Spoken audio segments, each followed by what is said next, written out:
Hey, it's John Hope Bryant, founder, chairman, and chief executive officer of Operation Hope, CEO of Bryant Group Ventures, and author of How the Poor Can Save Capitalism, Rebuilding the Path to the Middle Class, and Love Leadership. This is a serious video. This pivots off the one I did yesterday. By the way, thanks again for the million-plus views in the last 5 weeks in this series. It shows that civil rights is real. It shows that you're serious about it, about taking your life back. And reclaiming your greatness. And I'm glad to add, if you have comments or questions, you can put them down below. I will respond. I'm in Denver, Colorado at the moment, heading back to Atlanta. I'll respond in real time now, or I'll respond when I get on the plane, or I'll respond this evening. I think you're getting the sense that I do these personally. It's not staged. It's not anybody else. It's me talking directly to you. It's unscripted, unbossed, and it's straight talk. I love you enough to speak to you directly. And without any pretense. I'm not running for office. I'm not trying to be president or governor or anything else. I do believe that we are sitting in a moment in history. I do believe that history never feels historic when you're sitting in it. It just feels like another day. I do believe we cannot keep talking about Dr. King's dream 60 years ago and singing Kumbaya alone. We have to celebrate Dr. King and all those leaders, and Andrew Young and everybody else, but we've got to get on with the business of taking our lives back.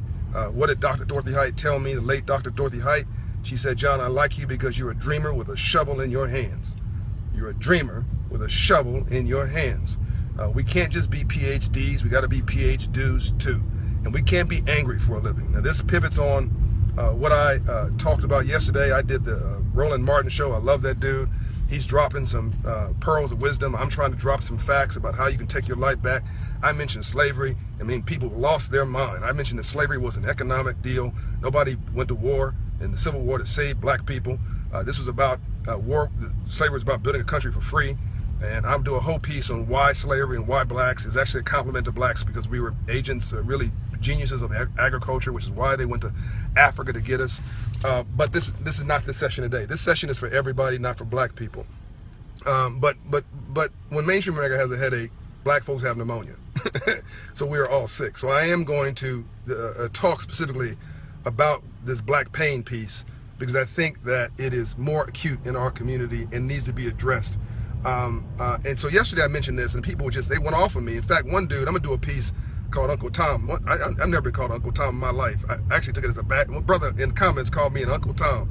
I'm reminded that Dr. King was called an Uncle Tom, called a sellout, a wannabe, Martin Luther King, Martin Luther Coon, and a few other choice words.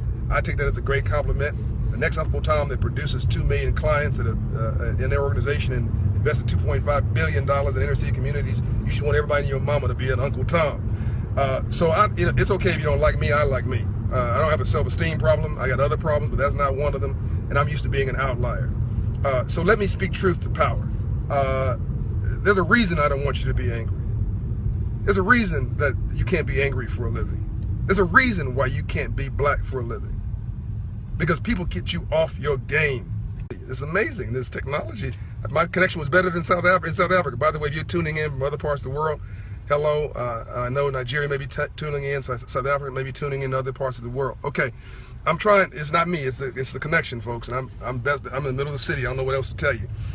But this issue of pain is serious. Like, I think that after 250 years of slavery, not our fault, 100 years of Jim Crow, not our fault, ending in 1970, not 1870, 1970, meaning within our lifetime, or certainly your parents' lifetime, that I think that is not unrealistic to suggest, after being treated like human chattel, human property, that 70% of black Americans are clinically undiagnosed depressed. That's right, I said it. I think that 70% of my brothers and sisters that I love so much are clinically undiagnosed depressed. Now, before you think I'm picking on black people, the UN has reported that approximately a quarter of the world's population have some level of mental illness. I think that translates into depression. So if a quarter of the world's population is already dealing with some kind of drama, why would it be unrealistic to think, after all we've gone through, that 70% of us are clinically undiagnosed depressed? How does that translate? One way it translates is in voting. Basically, black people vote when we're proud or we're pissed. We were proud with Barack Obama the first time, Not so much the second time. We voted less the second time. The first time we came out in mass. Now, because of Donald Trump, we're probably going to be pissed. This is the only time I actually think that this is actually a good thing, and we should come out and vote in mass again. But normal people just vote. Like Chris Rock has this great this skit, Bring On the Pain. He's like, you know, brother, like, oh, I take care of my kids. Man, you're supposed to take care of your kids. You don't get a cookie for taking care of your kids.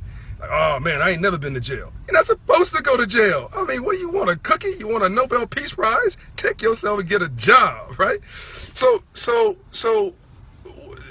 why is this like a strange conversation, right? Why are we ashamed to admit that we have drama? I mean, Black America, you think about the reality shows, you think about some of the music that we tolerate, you think about the drama in our neighborhoods, and like it's almost like the drama is our open source therapy. And we need to go see somebody. We need to talk about this issue, be honest about it, get it out of our system so that nobody can manipulate you. It's okay if you don't like me, I like me. Here's what I know. If I don't like me, I'm not going to like you. If I don't feel good about me, I'm not going to feel good about you. If I don't respect me, it's impossible for me to respect you. If I don't love me, I'm not going to love you. I don't know how. If I don't have a purpose in my life, I'm going to make your life a living hell. Because whatever goes around, comes around. So when somebody gets you off your game, gets you focused on your pain, pushes your buttons, now you're getting all upset. Do you know your body's 70% water? What do I mean by that? I mean 70% water, and so your organs are sitting in fluid. So if you're getting hot all the time, getting angry all the time, getting anxious all the time, you're literally cooking your organs. Hello? You are heating up all of your organs all the time, repeatedly, maybe even daily. You meet somebody who's 60, they look like they're 90. You meet somebody who's 50. Or 40, looks like they're 60 or 70. It's because it's all this internal stress.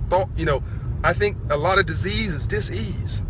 And so we're not human beings having a spiritual experience. We are spiritual beings having a human experience, and your energy matters.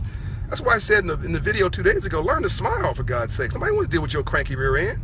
Nobody wants to deal with all your drama. This is why I told my friends from Black Lives Matter on one of these videos, look, you have legitimate issues, right? And I'm glad that you're expressing them, and you're helping us a lot. But don't just be a one message pony, and don't just keep attacking people wherever they are and have no solutions, because we may end up with perfect justice and no jobs. I mean, we're scaring the pants off white people. Let me just be straight about it. So if you want a job, I mean, they're not going to hire you. Like, oh my God, I hired them, and they end up picketing in my lobby.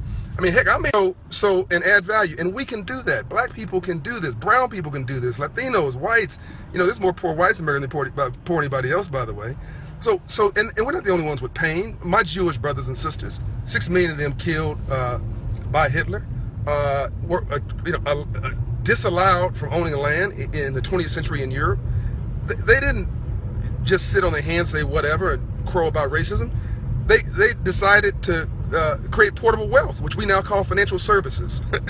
What do you think Goldman Sachs is, if not Goldman Sachs? A guy named Goldman and a guy named Sachs, two Jewish dudes off the boat with a briefcase who went door to door building a company that we think is part of the establishment today. A lot of Jewish leaders are leaders in financial services because they were denied the opportunity to own land. So they created portable wealth, financial services, and then went and bought land. So look, I want you to regain control of your life. I'm not saying racism's not real. I'm saying it is real. So what? I'm not saying your pain is not real. So what? I mean, nobody cares about our drama. And when Obama leaves office, we're going to be really in trouble because we have no plan. And anger is not a strategy.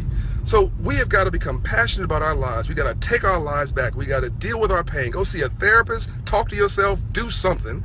And then let's put that stuff aside and get on the grind of aspirations and prosperity and success in our lives. I mean, Oprah don't need to argue with somebody. She'll hit you with her wallet. I mean, she don't need, the best revenge is success. And what we need really is our jobs. We don't need all these speeches. I'm gonna keep quoting Van Jones. The best way to stop a bullet is a job. Okay, 9 minutes and 39 seconds. Let me see if I can go to some of these questions.